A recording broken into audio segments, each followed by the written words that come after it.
Hi, everybody. Welcome to another episode of the currently nameless podcast, but this is, we're just going to call it the Guild Wars 2 Spotlight or Community Spotlight or Community Highlight or something for now. We're just talking to people in the Guild Wars 2 community about what they love about the game and kind of who they are, breaking that down. It's a good time. So we've got TheLazySage 7. Do you just call yourself TheLazySage? Do you want me to include the number? You don't have to include the number. Most people just call me Sage. Okay, Sage. There you go. So we got Sage here. Hi, everybody. The reason I wanted you on is I just see you involved a lot in the community, right? I see you in the Twitch. I see you in the YouTube comments. There's one in particular. There's a Teatime where you had made some comment about, hey, like I want to be on. I wish I could be on here someday or something. I don't control the Teatime. I control this. So I thought, hey, why not give it a shot? See where it goes. It was just I respect Teapot. I like how he's willing to ask like questions and stuff that really stirs the pot, because I feel like that's important to see. Sometimes you got to talk about the ugly and the things you don't want to talk about to really get a full picture to make things better. And I respect that he just is willing to talk.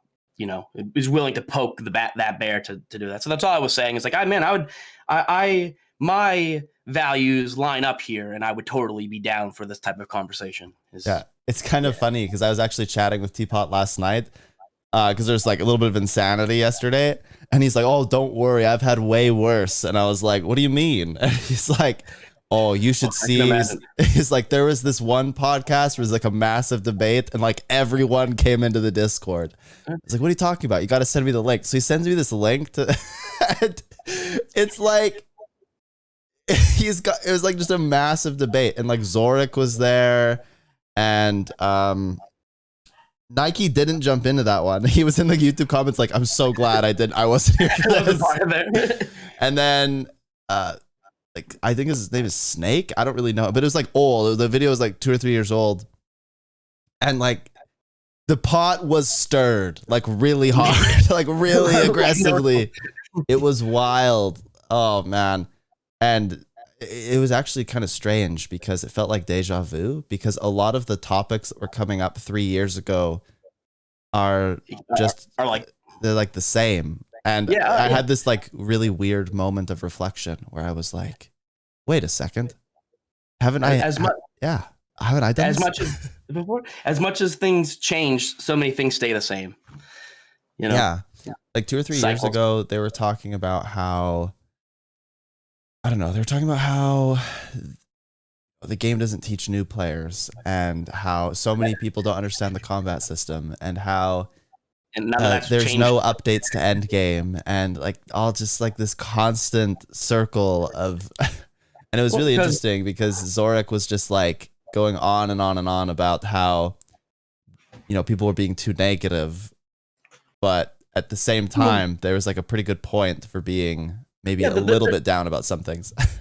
Like ArenaNet, bless them, they fumble Guild Wars 2 a lot.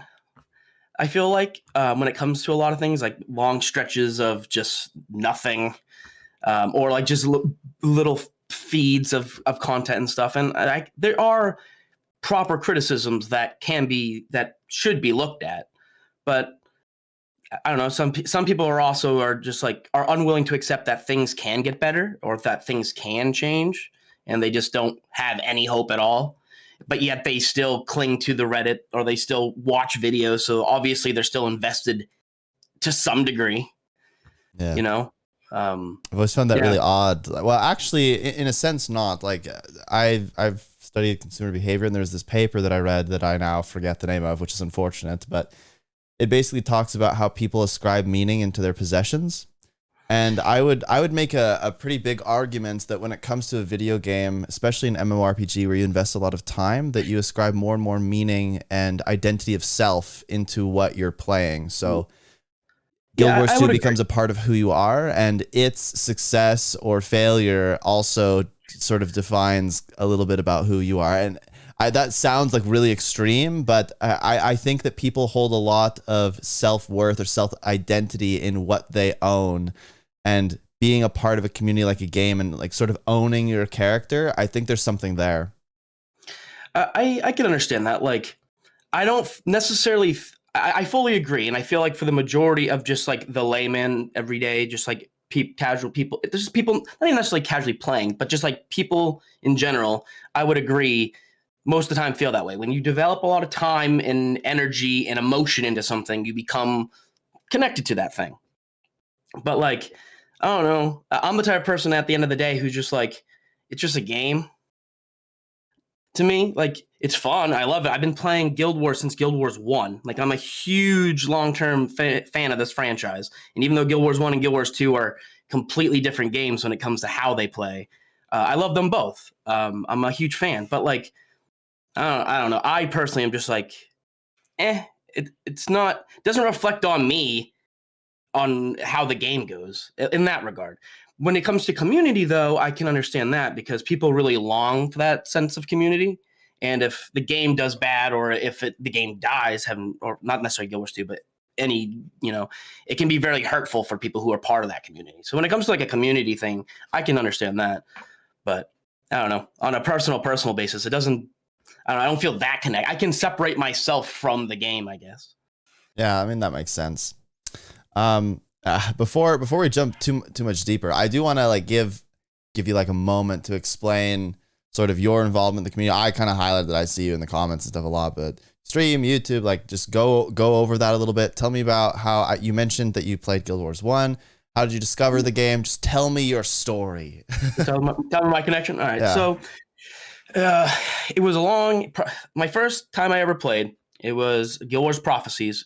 Way back before Guild Wars Prophecies was even called Prophecies. It's just called Guild Wars. It was even before Sorrow's Furnace was added to the game. So this is like first month out.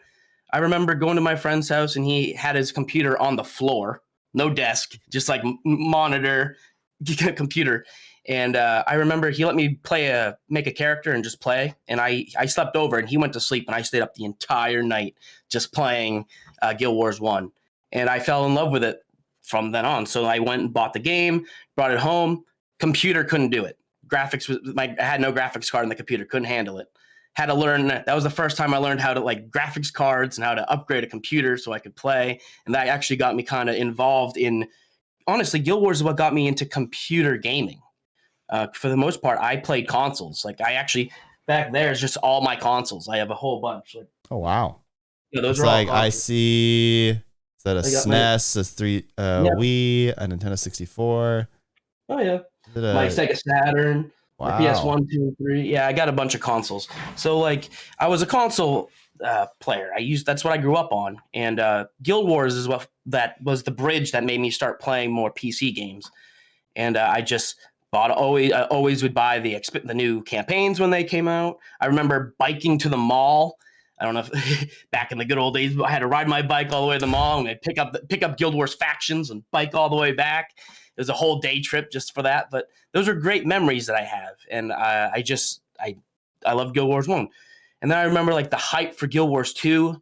I don't have it right now. I don't have access to it. But I have the original computer magazine, the game magazine, where they first announced it, where it's like new Guild Wars campaign canceled, introducing Guild Wars 2. And it was like the first time they ever talked about it. I have that magazine somewhere. And I remember like getting hyped for Guild Wars 2 and just getting excited, watching like whenever they would finally release a new like profession video and hyping out about it. I cared so much that the only time I've gone to a gaming convention, I went to PAX East, because ArenaNet was there, and I was like, oh snap, I have a chance to play Guild Wars 2. I got to get in there. I got to get in. Wait, which PAX East did you go to? I wish I had my pass. It was one of the ones when Guild Wars 2 was still in beta. It wasn't out yet. So did you go to PAX East 2012? Maybe that was the one. It was they released. It was when they released The Thief. I was there when there was a big auditorium and they showed gameplay for the first time, and they. Did you play? I don't remember if you were allowed to play or not. I was able to play. We went there. They just announced that Thief on the website. Thief was a profession, and it was like the first time publicly people could play Thief. So I was there from like the first time people could play Thief. Okay. And I got to play. I waited 2 hours to play for an hour and a half, and then got back in line for another 2 hours so I could play again. I basically went to PAX just to play Guild Wars 2. I didn't really even care about anything else. Yeah, I I recall. have that bandana. The bandana that you have, I have that too. Oh, sweet. Yeah, I'm sure yours isn't like yellow and molding, but no, but it is dirty and it's dusty and it's not great. Maybe not old. Great. Yeah, I wonder. Yeah, maybe that was 2011 then. But I didn't go to the 2011 one. The 2012 one was like 6 months before. I have the pass. I have mine too. I just don't have it out. It's red. Yeah, mine's red. It was a red pass.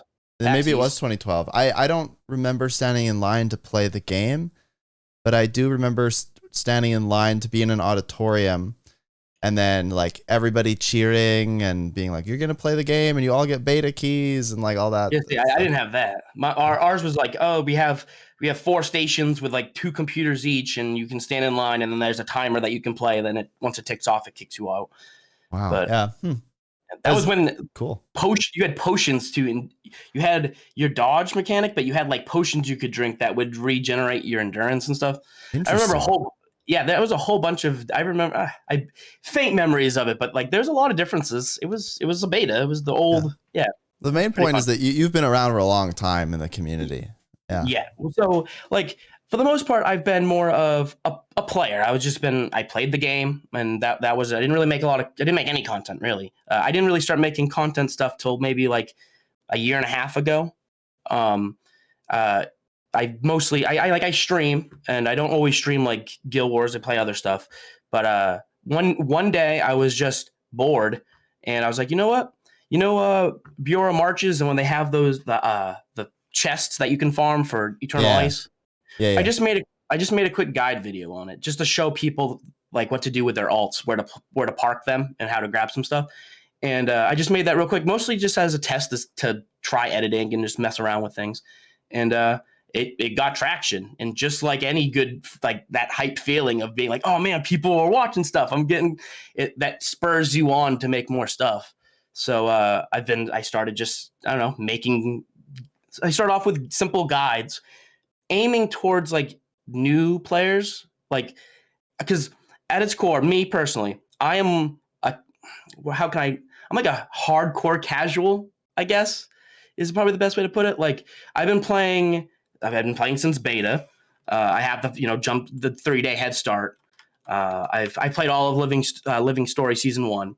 I almost have 39,000 achievement points. I've been playing, but I don't really PvP. I don't really world versus world, and I don't really do raids. Not because I don't want to. I used to do raid, like I played World of Warcraft, I played Final Fantasy 14, and it's not like I don't like raids or don't like that content. I don't know. For whatever reason, I haven't really got into it in Guild Wars 2. I don't know if it's just because you have to.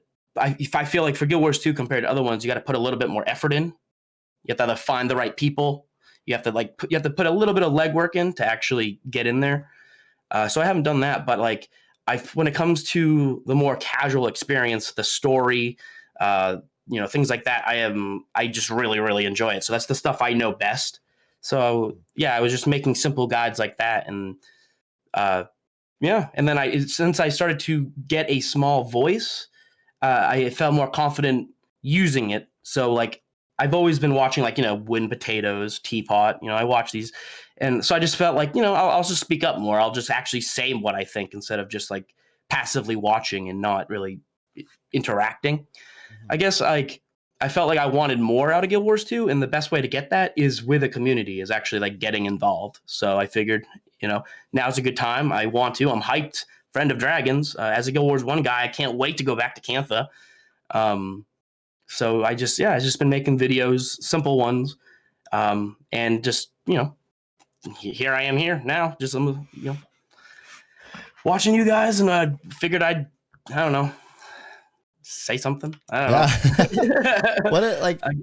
So you mentioned, I think that's really cool. First of all, I think that's really interesting. I mean, I had a similar kind of thing. I hadn't really made a lot of well, actually, I don't think a lot of people know this, but when I was a teenager, I was like 17, 18, 19.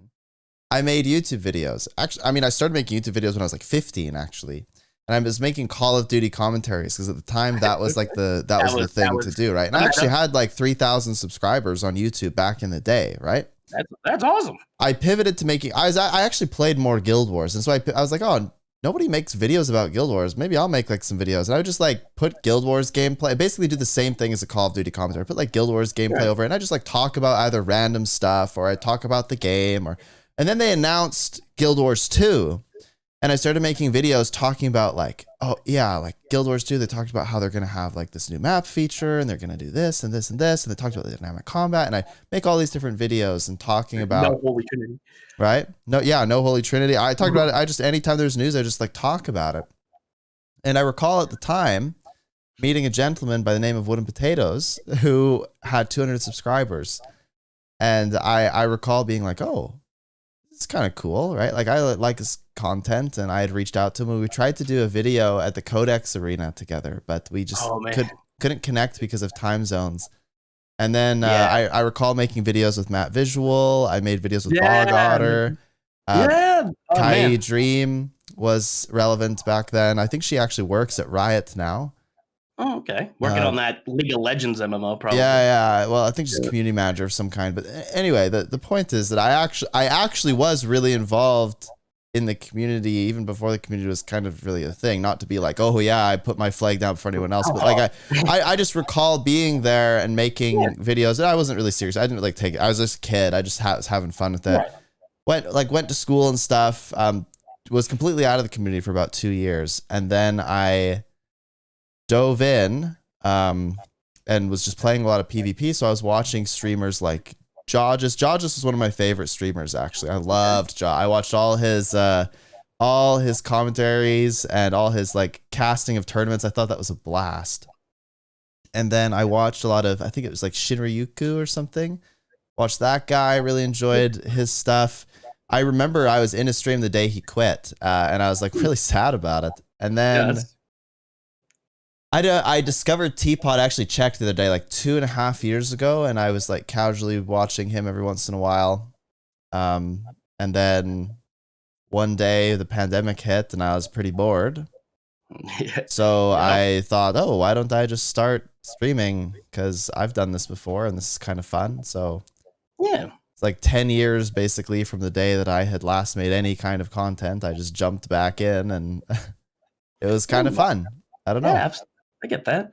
I've used YouTube and stuff for a long time, but I never really got into video making or like streaming or any of that whole content creator stuff until much more recently. And again, a lot of it was, COVID making the world, not much you can do. So got to challenge yourself and try new things to keep things exciting.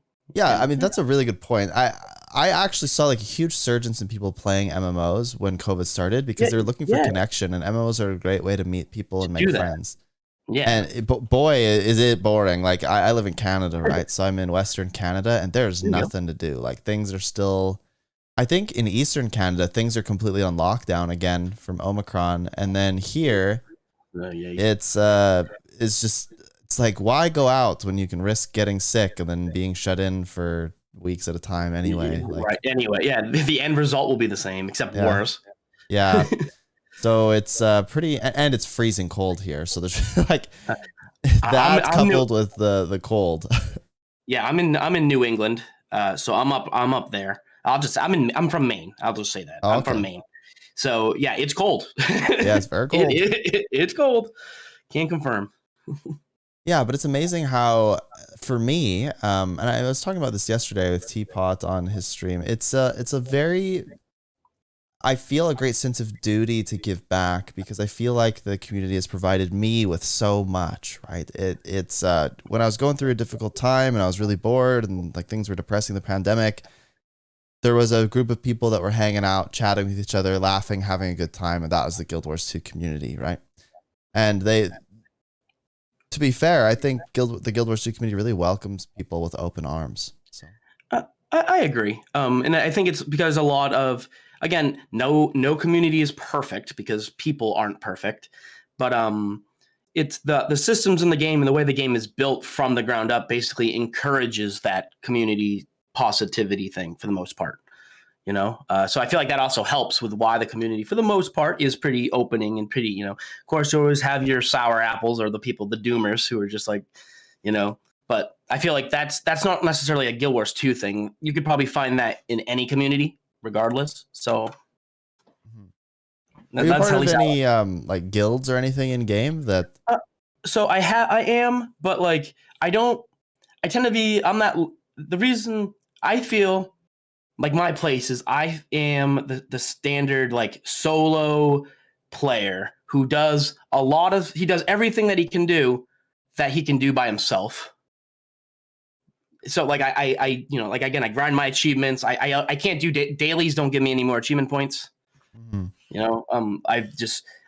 I play every day. But like I'm that I have guilds, but there's only one where I actually like communicate with some of the people. They've actually taken me on a few raid encounters. So I have done some raids, but definitely I haven't cleared any. Mm-hmm. But I've done a few bosses. I have like 6 proofs or whatever. That's about it. But yeah, I don't know. I'm just like I don't communicate much. My chat is usually off. Like my little box, I have it off. I don't see any chat really in game. My interaction with the community is through like outside of the game most of the time. It's, on videos or on Reddit or on other places, but not so much in the game itself, oddly enough. And that's not so much the game's fault, although maybe in some cases, but a lot of it is just, I don't know. I just do my own thing at my own time type of person. So I just tend to just be by myself. I have friends that I play with who like been playing since I started, and I'll talk with them and play with them if they're on, or if life lines up, which it rarely does. but yeah, for the most part, I'm just sort of that guy who's sort of doing his own thing and sort of just, I don't know, doesn't mind. Very fascinating, because I'm like exactly the opposite, right? Like I when you're saying this, I have a really hard time like it's not that I don't understand what you're saying, but I have like a really hard time like putting myself in that place and wondering what it'd be like to do that. Because when I log in, I get like a bunch of people whispering me, or I get pings on Discord immediately, and people are like, oh, like sometimes I like literally log in and there's already an invite to go do something. And I'm like, holy, right? Sometimes there's multiple invites to go do things. And so I'm like constantly social within the game. I always have different guilds up and things, and I'm always talking to people. So I think whenever I'm discussing this with other people, I always preface like I have a really hard time putting myself in that place and understanding what it's like to be a solo player. So I'd love to explore that a little bit. Oh, yeah. So you said that you play with your chat off. Is that true? Like you actually don't play with the chat box? No, I don't know. I have it always just. I have a tab with everything off so that nothing shows, and then I just minimize it so it's just on the side. Really? I don't. Yeah. So when you go to meta events, you have no instruction from the commander. I know how to do them though. Okay. So I don't need instructions from. I'm not doing the core, like just the meta train stuff is so easy. You shouldn't even need a commander in the maps, in my opinion. But again, I am been playing. Okay. Forever. Yeah. So I know how to do that stuff. But if you were to get to a map, you wouldn't see if a commander said, hey, like let's say you're at Chalk, right? And somebody's like, hey, we actually need more people at Ogre. You wouldn't see that and wouldn't be able to help. No, but if I was there and I notice there's nobody there, I'll throw up a tag because I have one. Mm-hmm. But if you weren't there, you wouldn't see it. This is really interesting, because one point that I've tried to make is that when players play like that in a team environment, because that's essentially what the metas are, it's like really hard on the commanders, because like the commanders are trying to organize, and it would appear that no one's listening, but you're just not hearing it because you don't have your chat on. It's just really interesting. I'm not like imposing any kind of like negative thing on that, right? I just think that's really interesting, because everyone's valid and playing the game however they want. Well, but the way I see it is like when we get to Cantha, I'll probably have it on. There's going to be a lot of stuff I don't know what's going on. I don't know where things are. I don't know the new events. I don't know anything. Yeah, it'll probably be on so I can see what's going on. I've played these meta events every day for the last several years. Like there's no point. Like it never fails. It never fails. It doesn't matter what lane I go to at Chalk. It's gonna succeed. It never fails.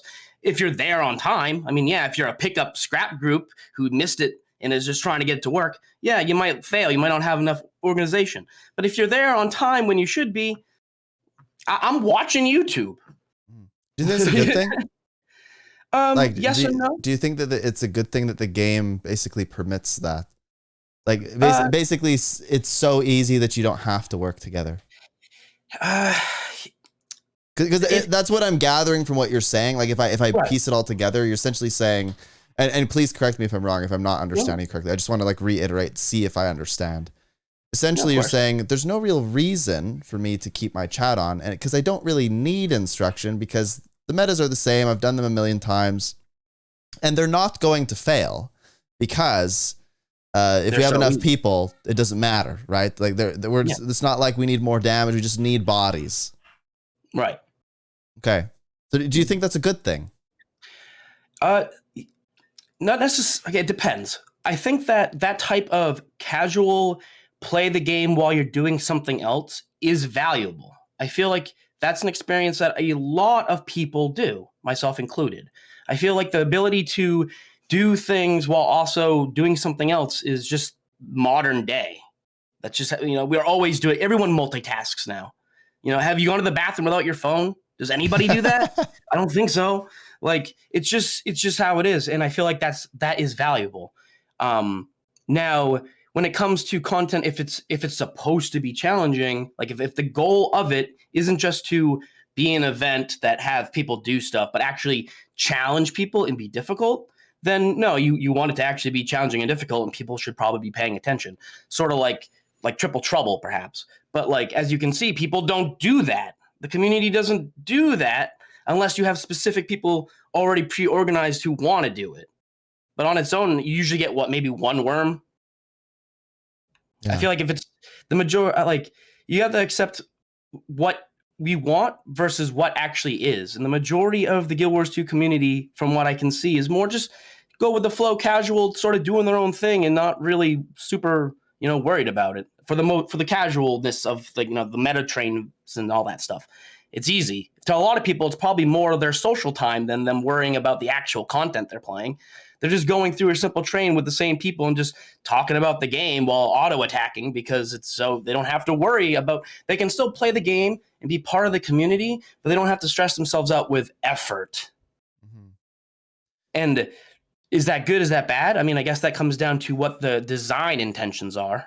Mm-hmm. Do you think? So let's take an example. This is just an example. Of course. Marionette. Would you put your chat on? I don't. Because again, I know how to. I'm not great. I'm not going to act like I'm some pro super mega player, but I think I'm definitely probably above average. Like I can, you can put me in any lane in Marionette. I'm not going to go down. We're going to clear it. So I don't pay attention. But if another lane fails, or is failing, and you could help them, you wouldn't know, right? No, but you also I guess if once you pick a lane, aren't you stuck in it? Or I guess once you go through, you're stuck. I'm pretty sure you get the similar thing where you can't go help them. They have to help themselves. There's a timer. So I could be wrong about this, but I think that like if you're in lane 1, you maybe can go help 4 or something. It kind of depends, but by the time it gets there.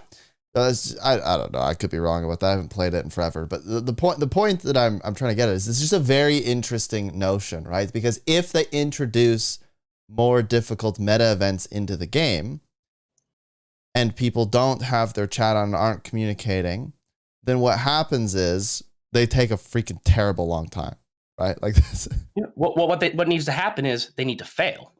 Yeah, there needs to be a fail state, perhaps. Yeah, it needs to fail. If there's a fail state on every meta event, would you have your chat off?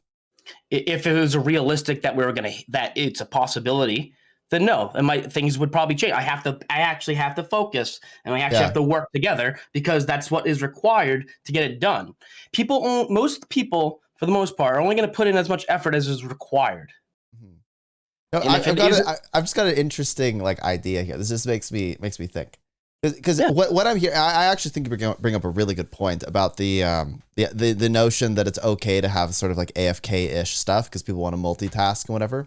I think that's perfectly valid. I've heard this discussion before in the community. What if they, because this is kind of what they're doing, right? They have Dragonstorm where you can do both instanced and like an open world thing. But the problem is that there's very few reasons to do the instanced because it's no different. You could do it faster, perhaps more organized, but otherwise it's not really a reason. There's no leaderboard for like the fastest Dragonstorm clear or whatever. I wish there was. That'd be really neat. It should be like you do public Dragonstorm, 2 gold. You do instance Dragonstorm, 6 gold. You think? I don't know about that. What I was thinking is you do instance Dragonstorm with a CM, right? You make the encounter more difficult, you get 6 or you could gold. do that. That works. You could do that as well. But basically it is that there needs, if you're putting in effort and extra work to assemble a team and have only a certain amount of people and it's scaled where these 40 or whatever amount of people you bring in, they have to actually pull weight, otherwise it won't work. If you're going to have that, it needs to be rewarded appropriately or people just won't do it. Yeah, I mean, that's why nobody does marionette, right? It's way too much effort to get organized, and then you get 2 gold. If you didn't, when the marionette came back, I had like 2 achievements left I needed to do from way back when. So I did them and I got them done. Does anyone even do marionette yet anymore? No, they don't because it's not worthwhile, right? It's actually a super fun encounter, but it's not rewarding enough. I love. I'm the type of person who I kind of like the fact that like, if your group kind of wipes, you sort of screwed everyone over. I kind of like that. Social consequences. Yes. And I think that if you're playing poorly because you're not trying or you don't care, like someone's like, you shouldn't do that. And you do it anyway. Like, I don't know. Like you should, like, if you're not going to be part of the team, get out of the fucking team. Like, wait. Okay. I'm going to put a little pressure on you here though, because you're not part of the team if your chat's not on. I know what I just said. Again, because failure, it all comes down to the possibility of failure. Failure is what forces someone to either try harder or not, is how likely is that failure. So I guess what I'm coming down to is tuning is just so important. And I don't think Arena hits it the majority of the time, at least for open meta events. But then again, that might be their intention. Meta events are maybe that's by design to be very simple and easy so people can do that. And then if you want the more challenging things, you go do raids, you do your fractals, you get ready to do your strikes, which are apparently getting, the spotlight in this expansion. That's when it's like, turn on that chat, you better be paying attention or otherwise get out because this actually requires us to try. And I feel like that's fair. That's a simple request. If it's difficult and failure is a high possibility, then yeah, you should be paying attention and chatting and being part of the team. If it doesn't matter, if it's trivial, then why bother? Then why bother? Other than, I guess, to be socially polite, but like that's. I suppose I would go even further, and this doesn't apply to you for obvious reasons, but like I would go further and say, if you don't know what you're doing, then you must be a part of the team, right? You must be present and engaged. Otherwise, you're for lack of a better term, you're just griefing. Like you're just there. And I would agree. I would agree on that. If you don't know what's going on, I feel like it is your responsibility to learn.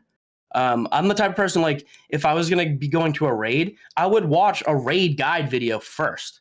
I feel like you should take some responsibility for yourself and learn a little bit. It's not hard. I understand way back in like 2012 when there's no resources and nobody knows anything about anything. Yeah, sure. You got to just sort of, throw your head against the wall till you figure it out. But people have already come before you. People have already laid the path of knowledge for you. If anything, to me, it's kind of insulting when people don't look ahead because there's so much resources and it's so easy to get that information now that you're just showing that you don't care. I know some people might be like, oh, I like the reveal of learning as I go. And if that's fine, then find a group that's also, let's just figure it out as we go. But okay, that applies for like raids and fractals, but that doesn't apply for meta events. But the problem is that meta events don't matter because that sounds bad, but like they don't really matter because there's no fail state. There's no fail state. So it doesn't matter. You don't need to learn mechanics. You can just stand in the AoE and die, and everyone's just going to keep picking you back up, and you're going to get all the loot because you attacked once. Yeah, but it's funny because when they do have like marionette, right? When they do have something that has a fail state because you have players with a lot of individual responsibility, suddenly that becomes more relevant. But nothing before before that is clued in, and if people aren't doing fractals and raids, they have no idea. But it's actually so fascinating. I was in a lot of failed marionette runs, and it was extremely frustrating. People were flaming and raging out. Admittedly, there was one time I got super frustrated because we all got teleported. I was solo. I killed mine solo, and I looked over, and there were 2 people that had it at 60%, and they failed the DPS check. I was just like, how? Like, I was playing Scourge. They were both playing Reaper or Scourge or something. I was like, how do you not? It sucks when this type of things happen, but I feel like these things are needed to help raise the skill floor. By having more difficult things with actual failure that causes people to be like, wow, you failed it and it was your fault, and now 40 but they people don't know it's their fault. In a sense, right? I mean, if they're paying absolutely, if they're not even trying, but if they're not even trying and they don't even care, then it won't matter if you fail or succeed or win or get mad or yell at them or not, because they don't care, because they're not invested. They don't even care to learn. Well, they know that they failed the event, but they don't know why. Is what I'm getting at, right? It's like if I gave you a test and you did the test and then you gave it back to me and I graded it and I gave you an F, but I didn't have any marking on the test whatsoever. You just knew you failed, but you had no clue what to do to fix it. Like, how do you do anything with that, right? That's where you have, in your example, you can't really win because I don't know what your test is, but I could wiki or video what the thing is and then learn. There's resources I guess to learn. I'm probably making this way too leading. What I'm suggesting is, in that specific case, I think it's that they didn't have the right gear and a proper build or anything, right? So they just weren't doing damage. They had no idea. They didn't have the right skills, whatever. That's what I think. Most of it, to me, it looks more like it's just a survivability thing, because even if it took a longer to kill it, as long as they didn't go down or die, they'd eventually kill it. I mean, I guess there's is there a timer, or is it just when everyone wipes? It's been a while since I've done it. Do you have it when everyone's on the platform? Is there a timer, or is it just they all need to go down, otherwise it will fail? I think that there is a timer. I don't think I've ever seen the timer go off. It's either somebody. I have. It's depressing. Somebody wipes, and then it's just like, okay, get out, because one party failed. So then it just go. Yeah, I think it's both. Like, if a team wipes, then it's over, but there's also the timer, or maybe it's that they wipe and then the timer runs out. I don't remember, but yeah, I don't know. The point is, like, this applies to everything in the game, right? Because I actually see this a lot in raids. When people fail something in raids, they just know that they've died, but they don't have any clue as to why. Are they curious as to why? Yeah, there's just no. Then that's the game's fault. Yeah, that's what I'm saying. Is that like how are we to expect people to know that they're doing something wrong and to fix it, even if there is a fail state? Yeah, the best that's where ArenaNet has to meet us halfway and make understandable good tells that explain, maybe a better chat log that says, like, in PV, like when you die in PvP, it tells you like what kills you or whatever. Maybe do something similar in PvE, be like, oh, you died because you stood in the red circle and now you took whatever damage or whatever. I don't know. Maybe a better have a kill cam like in Call of Duty. Honestly, yeah, because that tells you why you died. It shows you the thing that killed you very versatilely, like, for you. Like, do other MMOs have this? I don't know. Like, does World of Warcraft, if you die at a raid boss, like, do you know why? You'd probably have to just, again, I think it's mostly like in the chat log. It might tell you like what move killed you, perhaps. Because I mean, Guild Wars 2 would have that then as well, but for some reason, I find it much more like, why are people in other games able to move past this and in Guild Wars 2 we're not? Is it because Guild Wars 2 presents such a unique challenge when it comes to? It's not traditional, and I feel like that alone makes it just people go into it with a different mindset, and they don't necessarily they assume. Yeah. The biggest thing I think a lot of people do is probably assume things, and that's like the biggest downfall you can do is assume. Yeah. I wanna like shift. This is random, but I want to shift topics a little bit. I'm curious about why do you stay in Guild Wars 2? There's a lot of people. one of the reasons that I've been doing these conversations, there's a lot of negativity that floats around in the community. And I feel like we deserve some positivity. Like, what keeps you here, right? Why is it that you've played Guild Wars and the Guild Wars franchise for so long, you know? For me personally, I'm that type of nerdy person who I just really love the world. I love the lore. Those are things that like I find the stories in the world to be very interesting. Not always well told, far from being well told sometimes. But I don't know. I enjoy. I just enjoy the world. I like how it plays as well. Like Guild Wars 2 is like so smooth. Like play other MMOs and then you realize like just how smooth Guild Wars 2 is, and the movement and how you like the things you can do in Guild Wars 2 is just amazing. You can just do so much cool stuff, like seeing people solo run like the like high fractals or do all these crazy things or do raids but with like 2 people or whatever. That's impressive. That's really cool that the game has the ability to let you get that good. Like that's really cool. So just because it's about how, like, when you say smooth, what do you really mean, right? I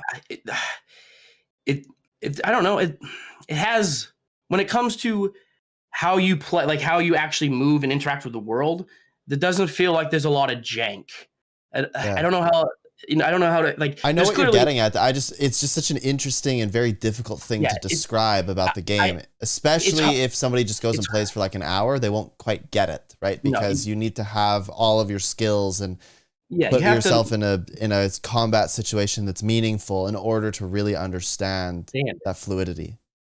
And the thing is, not to get too off topic, but that's one of the things that I think most people would agree. It's one of Guild Wars 2's like strongest things, but it does such a terrible job showing that to people. But yeah, the only reason that exists is because you only get to the point where you can display that when you're kind of doing end game content. But the focus has drifted away from end game content towards more open world and story stuff, which frankly just doesn't really require the same set of skill. And that's perfectly okay. I don't think we should down that in any way. But you had also mentioned that you enjoyed the story. I very vocally have said that I don't really enjoy the story, but not because I think it's trash or whatever. It's that because I really enjoy the gameplay and I really enjoy that fluidity, when I go to the story, I don't feel like it highlights that in any way. And then I actually totally really liked the story in Guild Wars 1. I really did. Like, I loved the campaigns and the missions and stuff. Oh, yeah. I loved it. I loved it. Like, I played them all multiple times. But for some reason, in Guild Wars 2, the story does not align with the combat. It's just really weird for me. So I'm curious, why do you like the story? Like, all right, why do I like the story? I mean, part of it, honestly, I'd be a fool to not say this, but like, I'm already emotionally invested. So that obviously is part of it. Well, emotionally invested in what, right? Like that's like my character, the world, the story. I've been playing the franchise for a while. I want to see where it goes. I guess you could say part of it. I just want to know how it ends. Yeah, yeah. Over escalation of commitment. You're this far in. You just gotta keep going. You can't George Clooney. You can't turn back. You keep going. I'm already, I don't know. It doesn't cost. It's not like I'm paying every month. Yeah. You know. They release a new story. You just jump back in, right? Like you got to know how it ends. Like, you have to understand, like, although Guild Wars 2 is my preferred MMO where I put the most hours and like have the most achievements and things done, it's not the only one I play because it doesn't satisfy everything. The story in Final Fantasy 14 knocks Guild Wars around like it's Kitty's first RPG story. Like you're the hero, save the world. Like you know most of the time you're gonna come out on top. Like it's not. I guess it's less for the theatrics of the story and more just like the ride, I guess. Like I don't expect necessarily like a deep emotional story. I just want to see how like ridiculous things get, I guess. Like I don't know. It's kind of like watching Saturday morning cartoons. I'm not super invested, but it's entertaining and I enjoy it. I guess. Yeah. I don't know. I really enjoyed Living World Season 4, but a lot of the other stuff, I think that was like their best. They were pretty. I think like Path of Fire rolling into Season 4 was just. I don't even to be honest. I played through the entire Path of Fire story. I still have no idea what happens because I just blazed. I blazed through the whole thing, and I remember fighting the last boss. Spoiler alert. Fought the last boss, and I've mentioned this a million times. I fought the last boss, and it just like died. Like it was just easy, and I was just like, okay, well. See, that this is where it's like I agree, because it's like the fight itself is honestly really cool if you look at it. If you imagine if they made that a strike mission. Spoiler alert! I'm actually little tiny plug. I guess I'm working. My next video is like bosses from the story that could be good strikes. That's actually my next because smart, since we just talked since ArenaNet was like opening up a little tiny bit about the strike missions, finally telling us something. We now know that there's 4. Since strike missions are like the topic, I'm looking back at some, because Arena in the story makes tons of interesting bosses with their own mechanics and stuff. They're just scaled so poorly and then made once and then completely tossed aside. ArenaNet is horrible with their resources. They seem to be correcting that. If the strike bosses are story bosses, I think that's a wise idea. I guess honestly, one of the biggest things that could fix a lot of this is if things scaled better or had different tiers that you could pick. Because I agree with you. Story would probably be a lot funner for a lot of people if it was a little harder. If it was like Guild Wars 1, where like you do a mission and when you die, it's like, well, you failed the mission, start over. Guild Wars 1 had 4 difficulty levels. If you look at it like this, it had normal mode mission with bonus, hard mode mission with bonus. And so if you look at it like that, and then you look at it in Guild Wars 2, there's some achievements that make it. I honestly don't view any of the achievements. Well, there's a couple achievements that do make it harder. But for the most part, I view most of the achievements as just like a minor inconvenience. Right, like go here, do this thing. Oh yeah. Make the instance mildly more annoying for 3 achievement points. Yeah, so I get it. It's kind of weird. I do it because I love hunting for any achievement points I can get by myself. But like I can understand, like, although these are the things that I like, I understand why like you perhaps don't. It's actually one of the reasons why I liked that episode of the Teatime. Was that I do feel like I sit differently than everyone else there. Like I'm that I don't like I haven't really rated. I need to get into it. I need to actually put in the effort and actually get in there and stuff. But like I hear that a lot from people though. Like I hear a lot of people that are like, oh yeah, I need to get into raid, but they never do. Why haven't you gotten into raiding? Honestly, I have no. I guess lazy. It's in the name. I guess it's in the name. Yeah. I haven't had the desire or energy to learn. I have to learn, and that requires effort. And it's not fair to be like, hey, can you 9 take me? Even though I'm not really interested in learning. You know what I mean? Like, that's just rude. You have to be invested. Raiding is about investing because it is a team. It's like a team sport if you think about it that way. Exactly. And I respect that enough to know that I don't want to be there yet, I guess. If that makes any sense. Oh yeah. Like I do. I want to, like I said, I have stuck my baby toe in there a few times. Like I've done Veil Guardian and that was fun. But I did some other ones. I don't even remember now. One was like the tower escort thing with a mesmer most people just call it escort. I think it's called Siege the Stronghold officially, but everyone just calls it escort. Yeah. Like I've done enough of them to like I have all my masteries unlocked, even though I haven't really done raids. But you know, I have to, for some of the Heart of Thorns ones, you have to like do raids. Fun fact: you actually don't need any of those masteries to do the raids. To do the raids, yeah. I just wanted max mastery. I just wanted max mastery level. I actually don't have max mastery level. Like, but it's only because I thought that the news story was so annoying to get the mastery points that I just didn't get like the Iceberg Saga ones. I just never did them. And they're not. It's not like they're that like. They're either not that good or they're broken, because it was like most people don't even remember. The only Iceberg Saga Master anyone remembers is like the table, the supply table that lets you do that AoE CC bar break. Yeah. I don't even know what it's called.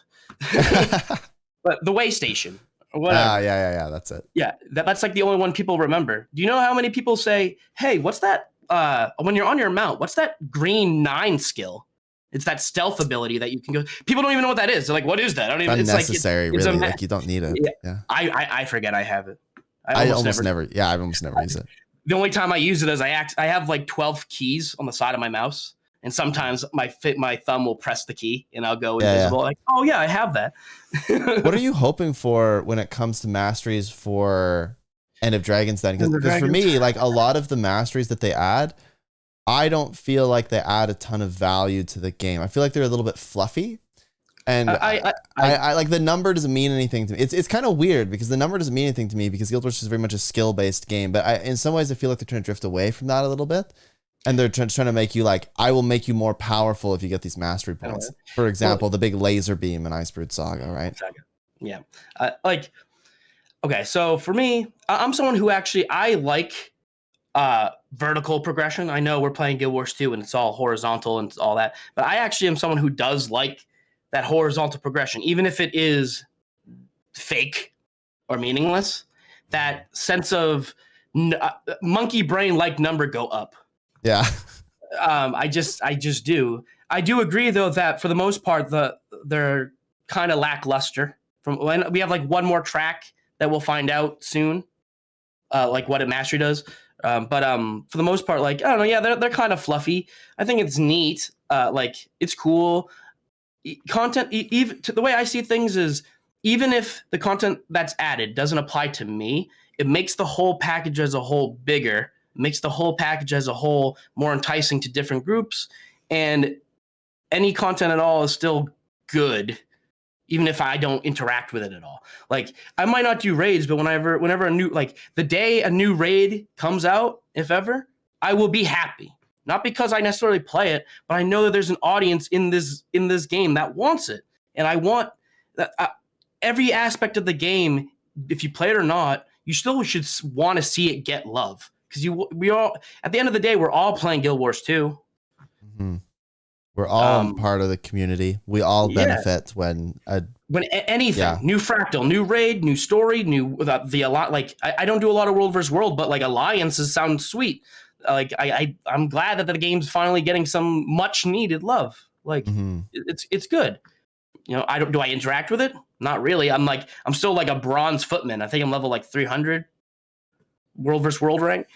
Like I'm excited for alliances. I think that'll be a big boost. Yeah. I just hit like level 1000 in world versus world.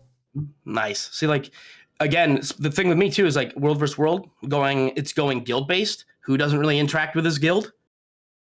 So like I'm sort of just like, wherever the game puts me then, because I don't really care. Yeah, you'll be in.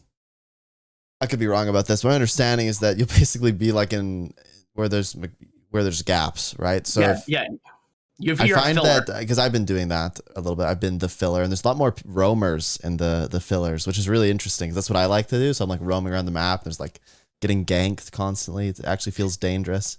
When I do play, I rather go alone than following, which is funny because that's basically what meta events are. But like just following a tag around gets boring. Oh, I love the big fight.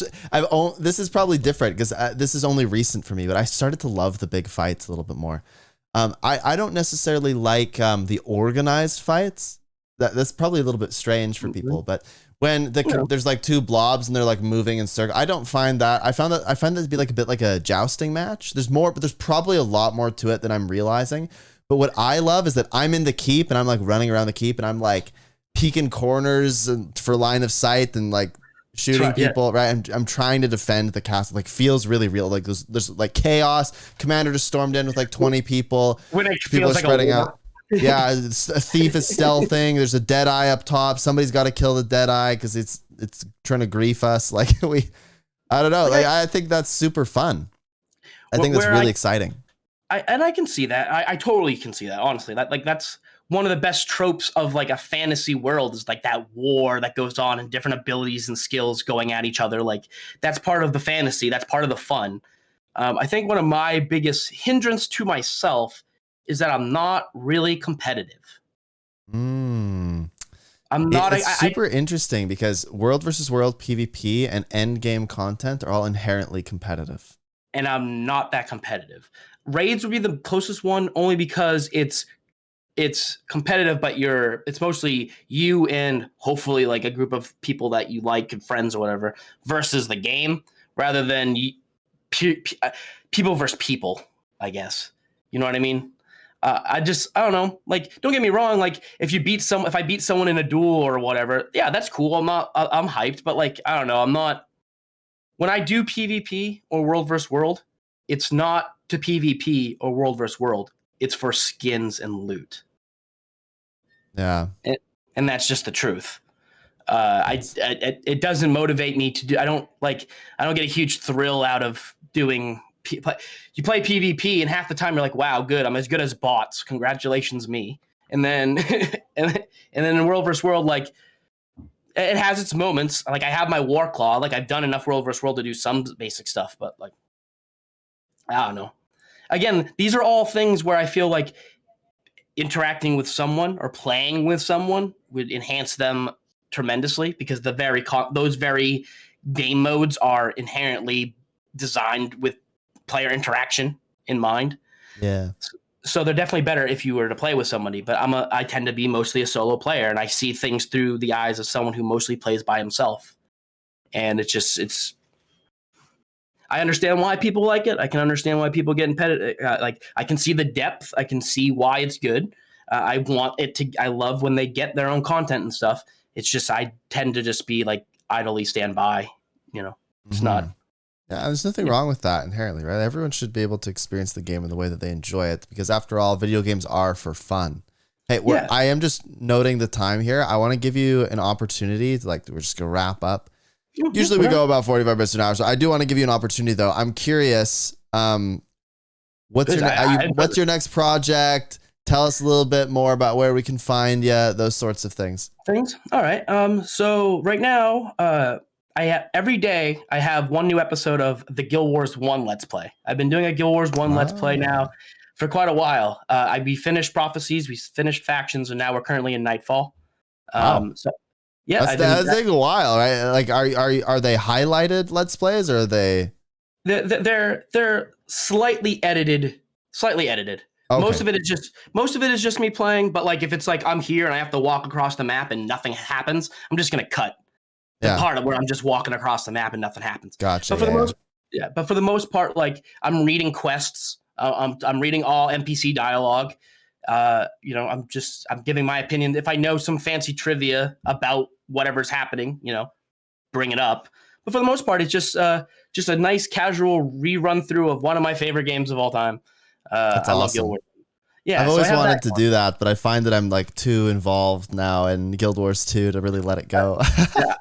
I feel that. That's why the way I see it is my Guild Wars 1 Let's Play is my very chill, relaxed content that is literally just like, play the game, do like 10 minutes of editing, upload it, done. Easy peasy, lemon squeezy, don't even worry about it.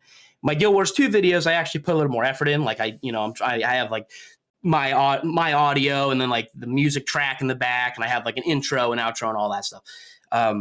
Those are the ones where I put effort in that require more like actual like foresight. And speaking of that, my next Guild Wars 2 video that I'm actually working on is, I think I said this earlier, bosses I think that would make decent like strike mission bosses. I feel like things that ArenaNet should go back and look at and bring back. And like, they have a wonderful plot MacGuffin with the scrying pool, where they could literally do whatever they want. You just look at the scrying pool and be like, wow, remember that time I fought Balthazar? And then you just you have a strike mission where you fight Balthazar. It'd be like, oh, remember that time where I fought like the mind of Mordramoth? And then you have like a challenge mode version of, like, have you ever did the migraine?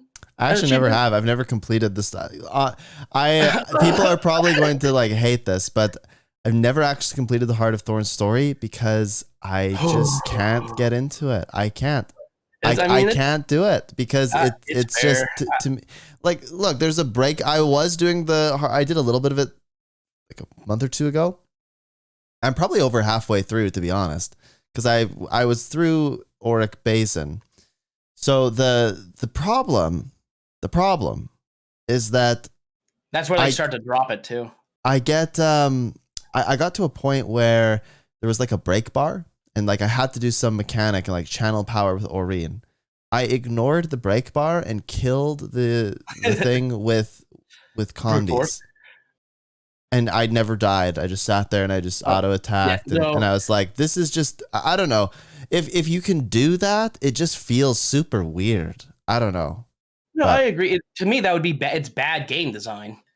Let's just be real. It's if you're like, do this particular thing, and then you can not do it and still pass, that's bad game design. It just feels strange. So anyways.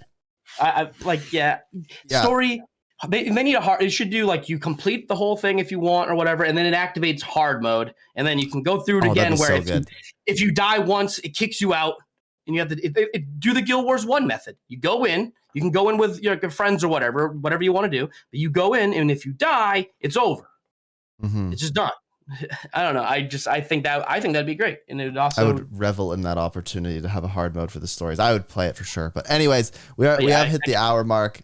Thank you so much for coming on. Oh, absolutely, dude. Please, anytime. Your YouTube and everything will be in the description, so please go check out Sage. Super appreciate it. Thank you guys. I really do appreciate it.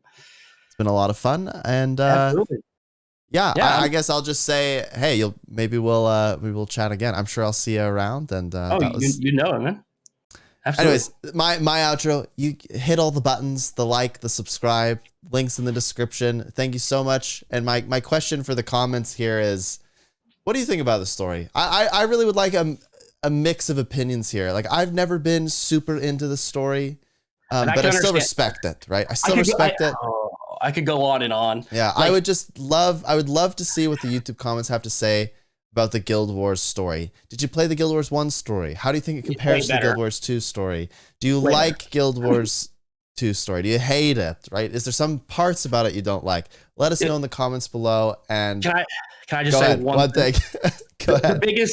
My biggest pet peeve, honestly, of ArenaNet is that there isn't season 1. And I know, like, you probably don't give it. I know you don't care, and I know a lot of people don't care. But they need to do something. How can a game that's so focused on telling its story miss like the most important chapter that it needs? You don't even need the personal story. Season 1 is more important. It's just okay. I'm done. It drives me insane. To be fair, just to wrap this up, it's not that I don't care. It's that at this point, going back and fixing it, if it would take resources away from the future, I'm not a proponent of that. Just like, it's like, why keep pushing your story if you don't even have the full story in there? Like, what's the point? Stop making stories. They need to add something to sort of mend the bridge. But anyways, thank you all so much for watching. Let us know what you think about the story in the comments below, and we'll catch you next time. Thanks, Sage. Peace out, everybody. Yeah, no problem. Thank you, guys.